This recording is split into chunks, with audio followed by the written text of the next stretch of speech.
whistleblower, executive producer of the film, Luis Elizondo. Okay, Lou joins me, and former Deputy Assistant Secretary of Defense, Chris Mellon. First of all, bravo, okay, and well acquitted, both of you. Congratulations on the production as well, Lou. I appreciate you both being with me, and I wish you much success with this as people can get it on Prime now and in select theaters around the country. Chris, let me use you, though, to start here with, there is a reason the government hasn't wanted to talk about this, and it involves competition and their fears of being behind. What does that mean? Well, I would say first and foremost, one of the largest barriers to conveying this information has simply been the stigma that surrounds this. That has been a huge block and a huge barrier from the outset. Continues to be a problem.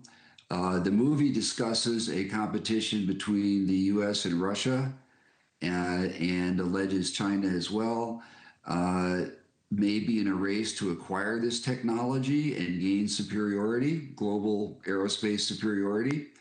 One of the shocking things, truth of the matter is that right now, today, and we had 2 4-star officers on 60 Minutes admit that we are unable to control our own airspace.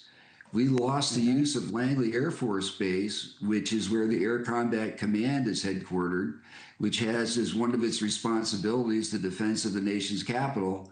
And for several weeks, we couldn't operate our leading jet aircraft from that airbase. We still have no idea where those aircraft came from. We haven't been able to identify them. We didn't successfully intercept any of them. That should be very alarming to anyone concerned with national security in this country. And that is just one example of a dozen that I could roll off of these things invading restricted military airspace, our most sensitive airspace, and we don't know where they're from, we don't know who's controlling them, we don't know how they operate. So this is something that the executive branch fully agrees with now. There is no longer any debate, discussion, doubt about that fact between the executive branch or Congress. The administration, the Defense Department, all fully admit and acknowledge that that is true. So this film is, I think, helping to bring that forward, because we need a lot more action than we've had to date to get to the bottom of this. Listen, I'm with it, and I appreciate the point so much, Chris, especially coming from you. And I've always, I guess my one beef is, Lou, what took so long? And I know that's totally an unfair question because you've been fighting this for so long. But when people watch this, they're going to be like, wow, this makes so much sense. Why haven't we been hearing this all along? And Lou, you have been fighting this fight for years. And what do you hope will happen now after this? Well, Chris, great. Thank you for asking that question. It's actually very thoughtful.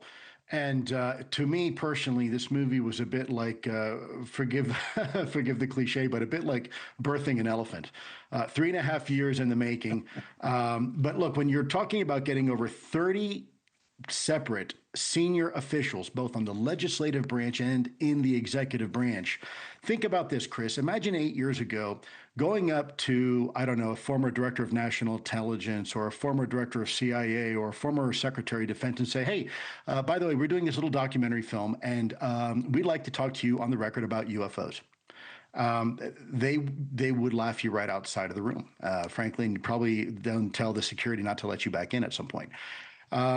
So the times have changed significantly, and this took time. And if you notice when you watch the video in the movie here, there's a lot going on. You literally have someone admitting for the very first time, a very senior ranking official, that in some cases presidents and Congress are not briefed to some of these programs. Now let that resonate for just a second, right? What does that mean to the American people?